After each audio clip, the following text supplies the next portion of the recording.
bahwa kekuatan impeachment yang harusnya menjadi modal untuk DPR menurunkan presiden yang dimiliki oleh DPR, ternyata kemudian hasilnya tidak bisa seperti sekarang. Kenapa? Penyebabnya bahwa hampir seluruh partai politik itu sudah dikebiri. Nah, sehingga kalau kan zaman Gus Dur yang turun karena impeachment itu karena kita punya teman-teman aktivis yang masih duduk sebagai anggota DPR.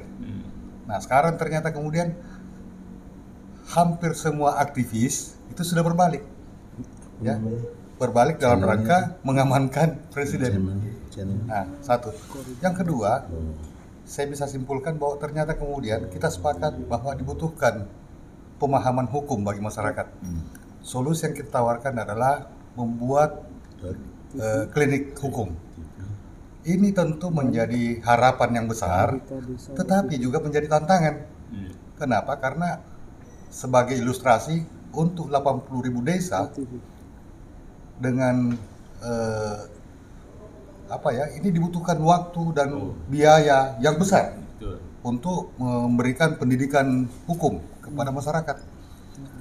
Sedangkan ya, ini ambil contoh, sarjana hukum saja belum tentu bisa. Apalagi kalau petani yang tidak punya background hukum. Iya. Nah, ini kan jadi tanda tanya. Sekaligus ini menjadi tantangan. Ya, ini menarik nih. Lawyer aja belum tentu bisa. Ya. Apalagi rakyat yang ngerti hukum. Yang nggak ngerti hukum. Maka perlu klinik hukum. Klinik hukum. Sehingga menurut saya barangkali perlu perumusan. Ya. Katakanlah kita sampai harus berpikir bagaimana SOP-nya. Ya, sehingga kita punya kesamaan pandang dalam melihat bahwa persoalan hukum ini yang penting. Ya kan? Nah, sekarang tentu kembali kepada teman-teman lawyer. Karena saya kadang-kala berpikir begini, fakultas hukum memang ini fakultas yang unik, ya. Kenapa? Kalau di fakultas ekonomi, bukunya sama, misalnya kita belajar tentang bukunya Karl Marx, semua orang sepakat bahwa ekonomi itu satu.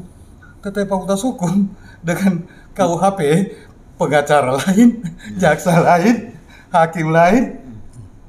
Nah, itu tergantung fulus. Gitu. Laisa fulus wa mampus. Tetapi kemudian saya ingat bahwa ada ayat yang mendukung, ya, sehingga kita tidak perlu berpikir suudzon gitu ya.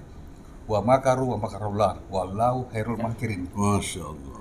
Ya, sehingga apapun itu kita berniat, insya Allah niat kita ini dicatat oleh Allah dan dimudahkan. Lagi malam Jumat lagi. Ya, malam Jumat ini mudah-mudahan ini menjadi cikal bakal. Amin. Sehingga penuh karomah. Masyarakat kita ini bisa sadar hukum. Ya. Nah, kemudian kita bisa menciptakan sesuatu yang lebih baik lagi.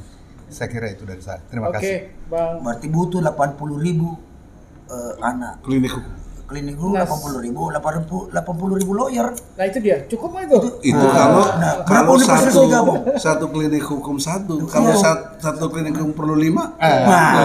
Berarti 400.000. Tuh nyerap tenaga kerja. Ya itu baru. Nah dia kemudian layer ini mau nggak dia di pedalaman sana?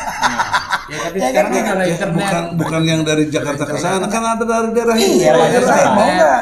Mesti mau dong. Kayak dokter. Hukum ini sekarang untuk pradi Pak Oto aja udah hampir 300.000. Lawyernya. Oh ya sudah. Jadi bahkan banyak orang hukum yang tidak dapat job, sepertinya ada orang hukum, saya pengacara dari Pradi sama dong nanti dengan jual rujak malahan. Ada yang jual bakso. Lihatlah di YouTube itu. Saya nggak dapat job, akhirnya jual rujak.